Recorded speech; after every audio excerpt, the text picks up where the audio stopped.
అట్లా ఫ్రెండ్స్ అంటే ఎవరండి ఇండస్ట్రీలో? నాకు బాగా ఇష్టమైంది అప్పట్లో తను ఉండేది మన సంఘవి. చాలా ఇష్టం సంఘవికి. నాకు చాలా ఇష్టం అన్నమాట సంఘవి అంటే. తనకి నేను గొప్పింటల్లుడు అని అవన్నీ చాలా చేసాం ఆ అమ్మాయితో కూడా. అని ఆ అమ్మాయి వాళ్ళ మదరు మా ఇంటికి వస్తూ ఉంటారు, తను నేను వాళ్ళ ఇంటికి. ఇప్పుడు కూడా మాట్లాడుకుంటాం, ఫోన్లో అది మాట్లాడుకుంటా. అలాగే ప్రియమణి ఇంకిద్దరం డార్లింగ్స్ అనమాట. సో తను కూడా అంతే, చాలా బాగా మాట్లాడుకుంటా, ఇద్దరం కలిసి చాలా బాగుంటాం. అలాగే సౌందర్య గారితో కూడా చాలా క్లోజ్గా ఉండేదాన్ని, చాలా బాగా మాట్లాడుకునే ఆవిడతో కూడా. సో అట్లా నాకు చాలా ఇష్టం. మిస్ అవుతున్నా అండి, అందరూ మిస్ అవుతాం, ఆవిడ మిస్ అయిపోయాం. అవును. తర్వాత నాకు చాలా ఇష్టమైన ఆవిడ విజయశాంతి గారు. ఆవిడతో ఎక్కువ మూవీస్ చేశాను అప్పట్లో. ఆవిడకి ఫ్రెండ్గా చేశాను, పని మనిషి క్యారెక్టర్ చేశాను ఆవిడతోని, విప్లవంగా చేశాను, చాలా మూవీస్ ఆవిడతో చేశాను. సో విజయశాంతి గారు అన్న, ఆవిడ స్టైల్ అన్న, ఆవిడ బాడీ లాంగ్వేజ్ అన్న ఇష్టం నాకు. బాగుంటారు ఆవిడ. అవును, నాకు ఇష్టం. అట్లా ఆవిడతో కొంత పరిచయం ఉంది. తర్వాత ఈ గ్యాప్లో ఆవిడ గ్యాప్ అయిపోయారు, నేను గ్యాప్ ఇచ్చడం వల్ల అంత ఇవి లేవు, కానీ నాకు ఇష్టం. ఓకే. ఇంకా సురేఖవాణి గారు వీళ్ళతో బాగుంటారా? బాగా క్లోజ్ అండి. ఇంకా ఇప్పుడు నేను ఈ పదవిలో ఉన్నాను అంటే బికాస్ ఆఫ్ అందరూ అనమాట. మా క్యారెక్టర్ ఆర్టిస్టులు అందరూ ఒక్కళ్ళు కాదు. ఒక పేరు తీస్తే ఇంకో పేరు మర్చిపోతానేమో అని భయం నాకు. అందరూ సపోర్ట్ చేశారు. నేను అసలు నాకు వద్దు, వదిలేద్దామా అనుకున్నా ఈసారి. లేదు మా అందరి వాయిస్ నువ్వు ఉండాల్సిందే అని చెప్పి వాళ్ళే నాకు సపోర్ట్ చేసి నన్ను నిలబెట్టి ప్రతి మెసేజ్ వాళ్ళే చెక్ చేసేవాళ్ళు, ప్రతి వాళ్ళకి వాళ్ళు ఫోన్ చేసేవాళ్ళు. అందరూ వచ్చి బాగా ప్లాన్ చేసి తెలివిగా గెలిపించారు నన్ను. చాలా బాగా ప్లాన్లు చేశారు అందరూ కూడా. అందరూ గెలిచారు, అది కూడా మంచి మెజారిటీ. అది ఇంకా హ్యాపీ. ఏదో ఎడ్జ్లోకి వెళ్ళకుండా. ఎడ్జ్లో కదండి, అసలు మనకి 2 ప్యానెల్ ఉన్నాయంటే స్ట్రైట్ అవే 50 ఓట్స్ పోయినట్టేనండి. ఏ ప్యానెల్ వాళ్ళు ఆ ప్యానెల్కే ఓట్లు వేసుకుంటారు, మనకి ఓట్లేరు. ప్లస్ ఏంటంటే ఇప్పుడు చాలా పోటీగా ఉండడం వల్ల ఓట్లు కూడా వేసుకున్నారు. ఏ ప్యానెల్ వాళ్ళు ఓట్లు వేసుకున్నారు. ఎవరికి బయట వాళ్ళకి వేయకూడదు, మన ప్యానెల్కే వేసుకోవాలి అని చెప్పి ఓట్లేసి వాటిని ఫాలో అవుతారండి. ఫాలో అవుతే ఇంకెందుకండి, అసలు ఇంత గొడవ వచ్చేది కాదు. అసలు ఫాలో అవ్వకపోవడం వల్లే జరుగుతూ ఉంటాయి కదా. ఊరికే అంటారు కానీ అది నిజమా? ఓట్లన్నీ వేసుకొని చేసే పనులన్నీ నిజమే అంటారా? కొంతమంది మా గౌతమ్ రాజు అనే లాంటి వాళ్ళు ఉంటారు. ఒట్లేసాం రా, నేను నీకు ఓటేయలేదు రా అన్నాడు. సరే అన్న, నువ్వు ఒట్టేసి వేయలేదు, నేను ఒట్టేయకుండా నీకు ఓటేయలేదు, సరిపోయింది చెల్లు అన్న, అయిపోయింది అక్కడ. అట్లాంటి వాళ్ళు కూడా ఉంటారు. ఓకే, క్రాస్ చేసి నాకు ఓట్లు వేసిన వాళ్ళు కూడా ఉంటారు. నాకు 2 ప్యానెల్ నుంచి ఓట్లు పడినాయండి. అవును, 2 ప్యానెల్ నుంచి ఓట్లు పడి ఆడవాళ్ళు చాలా తెలివితేటలుగా డీల్ చేశారు. ఓట్ బ్యాంక్ కూడా 475 వరకు ఓట్ బ్యాంక్ వచ్చి. ఓకే, బాగా వచ్చినట్టు. నాకు జంప్ చేయడం ఇష్టం ఉండదండి యాక్చువల్గా. శివాజీరాజా ప్యానల్ నేను ఫస్ట్ నుంచి శివాజీరాజా గారికి సపోర్ట్ చేస్తూ ఉన్నాను. లాస్ట్ మినిట్లో ఈసీగా వేయి హేమ, కొన్ని ఆబ్లిగేషన్స్ వల్ల నేను నీకు పోస్ట్ ఇవ్వలేకపోతున్నాను అని అన్నారు. నేను ఈసీగా 40 మందిలో నేను ఎక్కడా అని వెతుక్కోలేను నేను. సో నాకు ఓటేసేవాడు కూడా వెతుక్కోలేదు, హేమ ఎక్కడ అంత ఓపిక ఎక్కడ ఉంటుంది జనాలు. సో నాకు 40 మందిలో ఒక దానిగా ఉండటం నాకు ఇష్టం లేదు అని చెప్పేసి మానేద్దాం అనుకున్నా. సో వీళ్ళందరి సపోర్ట్ వల్ల మళ్ళీ నేను ఇండిపెండెంట్గా వేసేసాను అనమాట.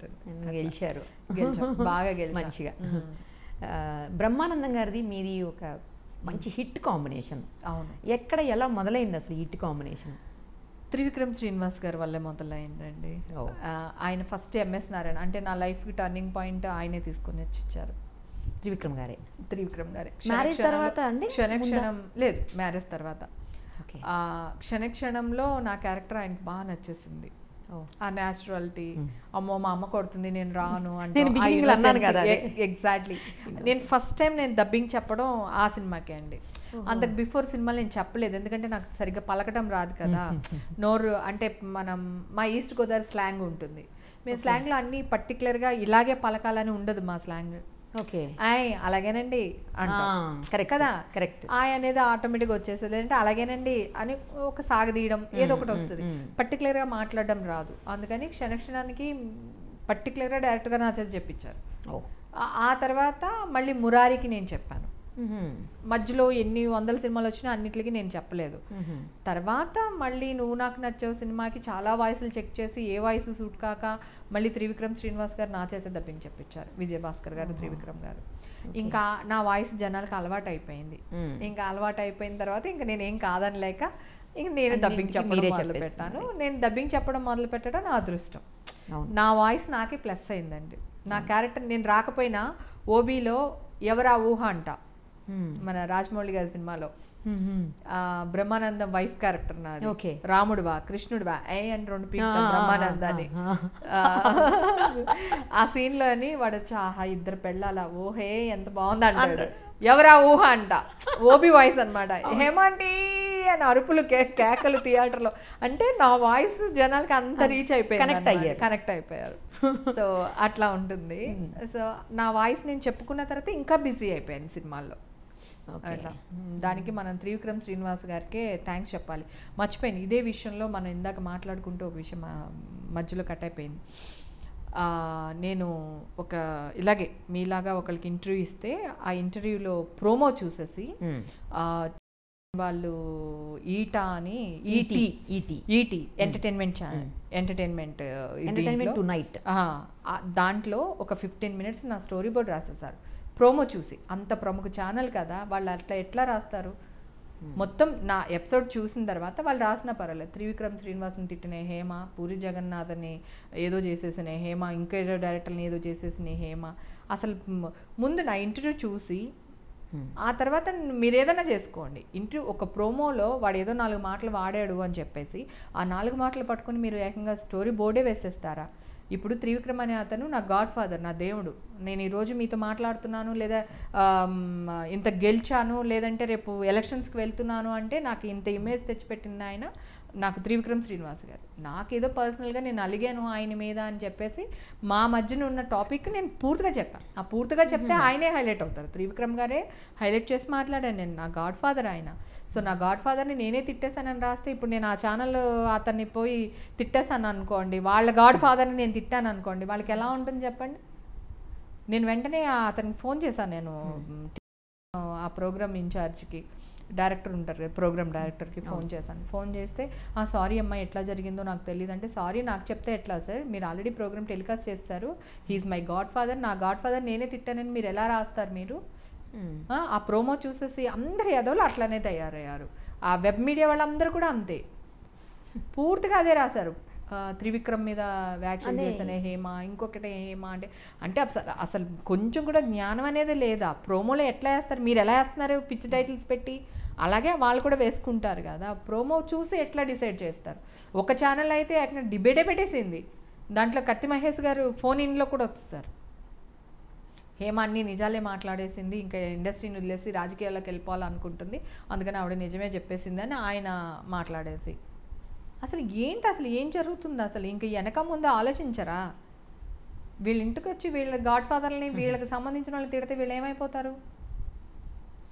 అస్సలు నేను అన్నా, సార్ మళ్ళీ ఇంకొకటి మీరు చెయ్యండి, హేమగారి ఇంటర్వ్యూ పూర్తిగా చూడకుండా ఇది చేసామా అంటే, మీరు కోర్టుకి వెళ్ళండి, ఏమన్నా చేయండి, మేము అలా వేయము, కావాలంటే మీరు రండి, నేను అలా అనలేదని చెప్పండి, అది కావాలంటే మీకు స్టోరీ బోర్డ్ వేస్తామంట. ఈ విధంగా కూడా క్యాష్ చేసేసుకుందామని నేను అనుకున్నా.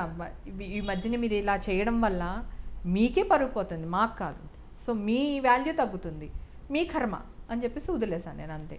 ఇప్పుడు నేను వాళ్ళని వెళ్ళి తిట్టాను అనుకోండి, ఎంత అసహ్యంగా ఉంటుంది చెప్పండి? ఎంతసేపు నాకు తిట్టడం? అది వాళ్ళు అర్థం చేసుకోవాలి. అట్లా హీజ్ మై గాడ్ ఫాదర్ అండి. ఈరోజు నేను ఇలా కూర్చున్నాను, ఇలా ఉన్నాను అంటే బికాజ్ ఆఫ్ హిమ్. అట్లా ఎట్లా నా గాడ్ ఫాదర్ నేను ఏం తిట్టానని మాట్లాడతారు మీరు? మీకు తెలుసా నేను తిట్టానా? మీరు చూసారా? ఒక 4 నిమిషాలు ప్రోమో చూసి మీరు వేసేస్తారా స్టోరీ బోర్డ్? ఇష్యూ ఏంటి అసలు? ఇష్యూ ఏం లేదు. ఆయన వాళ్ళ అసిస్టెంట్ డైరెక్టర్ నా రికమెండేషన్ లేదో తలదూర్చాడు. తర్వాత అతన్ని నేను చెప్పినప్పుడు పట్టించుకోలేదు త్రివిక్రమ్ గారు. సో తర్వాత సినిమాకి ఆయన తీసేశారు. ఇలాగే జరిగింది, తెలుసుకుని తీసేశారు తర్వాత సినిమాకి. ఈ లోపల నాకు కోపం వచ్చింది. 9 years నుంచి త్రివిక్రమ్ గారితో ఉన్నప్పుడు నేను నిజం చెప్తానా అబద్ధం చెప్తానా అనేది త్రివిక్రమ్ గారికి తెలియాలి కదా. సో నేను చెప్పిన మాట నమ్మలేదే ఈయన అని నాకు కొంచెం బాధ కలిగింది. సో అదే విషయం నేను మాట్లాడాను. ప్రోమోలో ఏం చేశారంటే హేమ గారు త్రివిక్రమ్ మీద అలిగారు లేదా ఇంకొకటి ఏదో వేశారు ప్రోమోలో. ఆ ప్రోమోని చూసి వెబ్సైట్లు అన్నీ అవే రాసేసారు.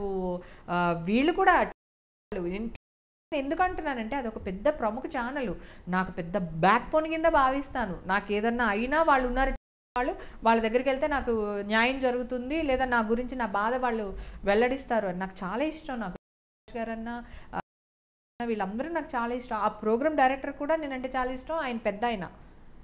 అట్లా ఎట్లా వేసేస్తారు వీళ్ళు? నేను నా అనుకునే వాళ్ళు చేస్తే నాకు ఇంకా బాధగా ఉంటుంది. ఏదో బయట వాడు చేశారంటే ఓకే అనుకుంటా, నా అనుకునే వాళ్ళు చేస్తే నాకు ఇంకా బాధగా ఉంటుంది కదా. సో అట్లా జరిగింది. నాకు త్రివిక్రమ్ గారు అంటే చాలా ఇష్టం అండి, చాలా గౌరవం. 100% ఆయనే బ్రేక్ ఇచ్చారు నాకు. సో దాంట్లో ఎలాంటి డౌట్ లేదు, డౌట్ ఇచ్చారు. ఇప్పుడు కూడా నేను ఏదన్నా నాకు సినిమాలు లేవు, నాకు క్యారెక్టర్ రాయండి అని నేను ధైర్యంగా వెళ్ళి అడగగల ఒక వ్యక్తి నాకు. సో అలాంటి వ్యక్తిని నేను ఎందుకు తిడతాను అసలు? అది కాకుండా ఇండస్ట్రీ వాళ్ళని ఎవరిని తిట్టినాను నేను. నాకు ఇండస్ట్రీ ప్రాణం, నాకు ఇండస్ట్రీ డైరెక్టర్లు అంటే ప్రాణం, ఇండస్ట్రీ అంటే ప్రాణం, ప్రొడ్యూసర్లు అంటే ఇష్టం. నా ఇండస్ట్రీలో యాక్ట్ చేసే ప్రతి వ్యక్తి ఇష్టం. లైట్ మ్యాన్ కూడా నేను ఇష్టపడతా. నా ఇండస్ట్రీ ఎవడన్నా బయటోడంటేనే ఊరుకోను. అలాంటిది నేను ఎట్లా అంటాను నా ఇండస్ట్రీ గురించి, నేను ఎట్లా మాట్లాడతాను చెప్పండి. సో ఇట్లా అనమాట. ఇప్పుడు కూడా మళ్ళీ ఏదో హెడ్డింగ్ పెట్టి మళ్ళీ దీన్ని కోడిగుడ్డు మీద ఎంటుకులు పీకుతూ ఉంటారు. నాకు అసలు సైబర్ క్రైమ్లో నేను కంప్లైంట్ చేసినప్పుడు గూగుల్ నుంచి నాకు మీరు చాలా పెద్ద తీవ్ర స్థాయిలో కంప్లైంట్ చేసి మొత్తం సాధించానండి ఫైనల్గా. అది మాకు లేకపోతే ఇప్పుడు ఆ బూత్ టైటిల్స్ బూత్ బొమ్మలు పెట్టకపోవడానికి కారణం ఏంటి అనుకుంటున్నారు? అదే కదా. లేకపోతే ఇది వరకు హేమ రాత్రి ఏం జరిగిందో తెలుసా వింటే అవక్క అయిపోతారు. అక్కడ ఏముండదు, ఆ టైటిల్ అట్లా పెడతాడు. లేకపోతే మేము ఎక్కడో మలయాళ సినిమాలో పాపం చాలామంది ఆర్టిస్టులు యాక్ట్ చేసిన కొన్ని ఉంటాయి. సో అవన్నీ తీసుకొచ్చి పెట్టి దానికి ఒక XYZ ఆర్టిస్ట్ రొమాన్స్ చూసారా అని ఒక టైటిల్, మాఫింగ్ మీతో సహా. అంటే యాంకర్ అని లేదు, 16 ఏళ్ళ అమ్మాయి లేదు, 60 ఏళ్ళ ముసలోళ్ళు లేరు, ఫోటో మాఫింగ్, ఫోటో పెట్టేయడం కింద. అది వాటిని పట్టుకొచ్చాం యుఎస్ నుంచి. యుఎస్ని తీసుకొచ్చాం. గూగుల్ నుంచి నాకు ఒక కోడ్ ఇచ్చారు. ఇప్పుడు ఎవరన్నా నా గురించి బ్యాడ్గా రాశారనుకోండి, వాడిని నేను బ్లాక్ చేయొచ్చు. సైబర్ క్రైమ్ నుంచి మేమే మా అసోసియేషన్లో చేసేయచ్చు. మేము వాడిని అలా 2-3 సార్లు బ్లాక్ చేస్తే మూడోసారి వాడి ఏదైతే వ్యూవర్షిప్ ఉందో మొత్తం పోతుంది, అంటే అది క్లోజ్ అయిపోతుంది. 2-3 times కంటే ఎక్కువ బ్లాక్ చేయకూడదు. బ్లాక్ చేస్తామంటే ఇంకా వాళ్ళు ఉండరు. ఎంతమంది వ్యూవర్షిప్ ఉన్నా అది పోతుంది. మళ్ళీ కొత్తది ఓపెన్ చేసుకుని యాప్ మళ్ళీ వాడు క్రియేట్ చేసుకోవడానికి టైం పడుతుంది. సో ఉంది. కాకపోతే ఏంటంటే చిన్న చితక దానికి ఎందుకులే, ఇప్పుడు కొంతవరకు కొంచెం క్లియర్ అయ్యింది కదా అని ఊరుకుంటున్నాను. రేపు ఏదైనా పిచ్చిగా రాశారనుకోండి మళ్ళీ మామూలుగా ఉండదు వీళ్ళకి. ఎస్పెషలీ లేడీస్ మీద రాసేటప్పుడు నేను చెప్పాను కదా ఇందాక, కవిత గారు పడిపోతే 3 సార్లు 4 సార్లు వేసి పడిపోయింది. వీళ్ళకి అసలు ఏమనాలో అర్థం కావట్లేదు. చూసేవాళ్ళు కూడా ఎట్లా చూస్తున్నారు? తిట్టాలంటే అన్ని తిట్లు ఆడవాళ్ళకే లింక్ అయి ఉన్నాయి. అది నిజం. కొత్త తిట్లు కనిపెట్టాలి. ఎవరన్నా ఒక మహాతల్లి వచ్చి కొత్త తిట్లు కనిపెట్టాలి. కొత్త తిట్లు రాయాలి. ఆలోచిస్తుంటే కరెక్ట్ 100%. అందుకే తిట్టలేకపోతున్నాను కదా. తిట్టలేకపోతున్నాను. ఇందాక అదే వాడాను నేను. ఇంకా కాడికి నేను అదే వాడాను నేను. ఏం చేయలేం మనం. అన్ని మనకి సంబంధించిన రాసేసారు మగవాళ్ళందరూ. ఇప్పుడు మన ఆడవాళ్ళందరూ కలిపి కూర్చుని 100 తిట్లు రాయాలి. ఓన్లీ మగవాళ్ళకి మాత్రమే అయ్యేలాగా. అట్లా తప్పు కదండి అసలు. అదేంటి అసలు? సరే ఏదైనా ఒక వర్డ్ దొల్లిందనుకో నేను ఫ్యాంక్గా చెప్పేస్తాను కదా. నేను ఏమైనా గోల్డెన్ స్పూన్ అని చెప్పట్లేదుగా. మాది రాజోలు, మా నాన్న ఎట్లా చేసేవాళ్ళు, మా అమ్మ ఎట్లా చేస్తుంది అని చెప్పానే కదా. నేను చదివిందే ఇంత, నా నాలెడ్జే ఇంత అని చెప్తున్నాను. నేను బోల్డ్గా చెప్తున్నప్పుడు మళ్ళీ దాన్ని కూడా నువ్వు ఒక 10 సార్లు వేస్తే నిన్నే తిట్టుకుంటాడు ఎవడు, నన్నేమో అన్నాడు. ఎందుకంటే నేను ఫ్రాంక్గా ఓపెన్గా మాట్లాడుతున్నాను. నన్నేవాడు ఏమన్నాడు, నిన్నే తిట్టుకుంటాడు. Please subscribe Mirror TV. Thank you. And I request all of you to subscribe Mirror TV. Please subscribe to Mirror TV. Thank you. Please subscribe Mirror TV. Please subscribe Mirror channel. Please subscribe to Mirror TV.